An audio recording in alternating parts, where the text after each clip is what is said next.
जी हाँ, हेलो नमस्कार दोस्तों, आप सबका बीच में आ रहा है तूफान राज का एक new song. Direct video release होगा तूफान राज का। इसमें शिवानी सिंह और तूफान राज ने इस सॉन्ग को गाया है और इस वीडियो में नज़र आएगा रानी। ज़रूर देखिएगा वीडियो भाई, तहलका मचा के रख देगा आपकी बार भोजपुरी में तूफान राज का सॉन्ग।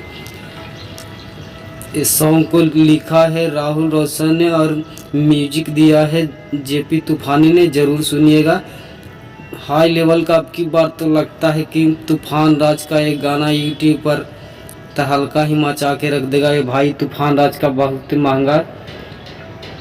महंगा सॉन्ग आया है अब की बार। ये वीडियो एक बार वीडियो सुनिएगा तो समझ में आएगा कि कैसा है तूफान राज का हाई लेवल का वीडियो। अब की बार तो तहलका ही मचा कर रख देगा भाई। तूफान राज का वीडियो एकदम तहलका मचाएगा, एकदम तहलका मचाएगा। इस सॉन्ग को टाइटल रखा गया है तूफान रंगदार हम मजनुआ हमार।